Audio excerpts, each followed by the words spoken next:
Hi, it's Dom from the MSGuide, and I'm here at the icobrain stand with Professor Klaus Schmierer. Klaus is running a trial using AI in MRI at QMUL in London. It's Queen Mary University, London. And I'm just going to speak to Professor Schmierer about some of the trial and how AI will start affecting patient care in the use of MRI. So, Klaus, thanks for taking the time, firstly. I appreciate it. I know you're really busy. Thanks, Dominic. In a really sort of short sentence, how's this going to affect patient care, the use of AI in MRI, using the tools from these people? Well, thanks for inviting me. I do believe strongly that we will improve the accuracy of the assessment of serial MRI in people on disease-modifying treatment. What does that mean? If we miss change on scans, regular scans, in people who are on a disease-modifying treatment, then we've wasted a scan, we've wasted a year usually of disease-modifying treatment, and we've obviously, most importantly, wasted a year of a life of somebody with MS. That's what I was thinking, was I've got the MS, you know, it's like, who may have been treated better had that been detected.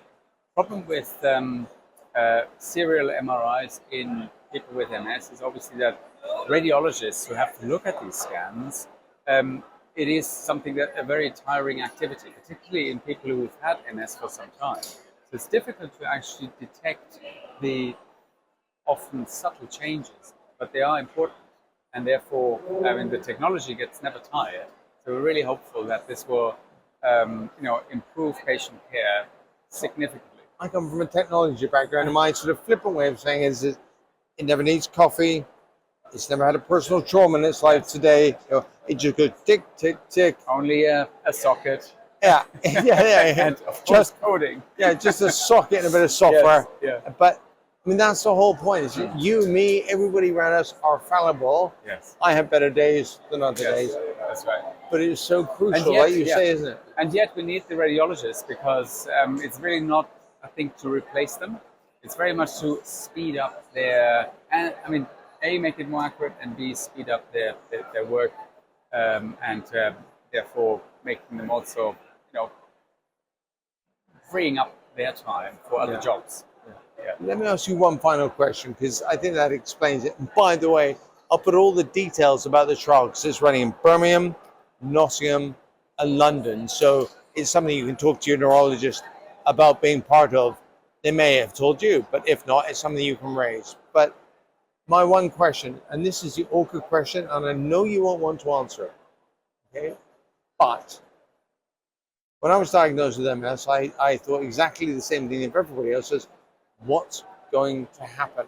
And presently, it's super hard for you, the doctors, to go, oh, well, it's going to do this or this or this, But it's my understanding that in the future, not today, AI is going to be able to start saying 80% chance, say, this patient may be doing this or this or this, or yes, is that true? Is that going to help the way you treat people in the future?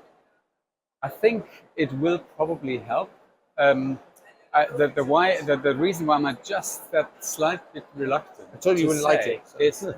Is slightly bit reluctant is to say that I can't see at the moment that we can classify anyone with benign disease unless they've already had it for 20 years. But the course of it, I mean, if you diagnose me today, you have no way of telling if it's going to be a really bumpy ride for me, or it might not be so bad. That's right. I think we are already kind of in that territory, because we know from the long-term follow-up studies that if you are diagnosed and then you already have 9 or more lesions on your scan, then your likelihood of becoming disabled more quickly is clearly higher than if you only have 1 or 2 lesions at the very beginning. So this is the argument of early intervention with high-efficacy drugs, which isn't really an AI thing, but that's another thing. No, I think the AI will contribute other elements. Okay, so I think one of the contributions, although it's not part of the ASSIST project,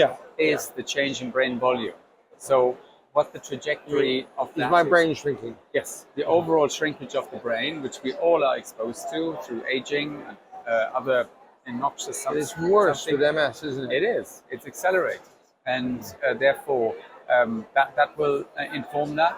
But there's also other more detailed lesion assessments now. Right, okay. So looking at So not just eye a rim lesion, but really getting into it. specific ones, a subset of those who are particularly aggressive, longish, and difficult to treat at the moment with what we have in disease modification. So in that respect, you're right that there will probably be a subset where we know, okay, we need to hit these with a specific compound in the future.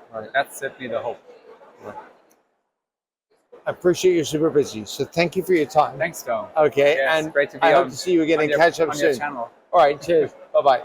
Thank you.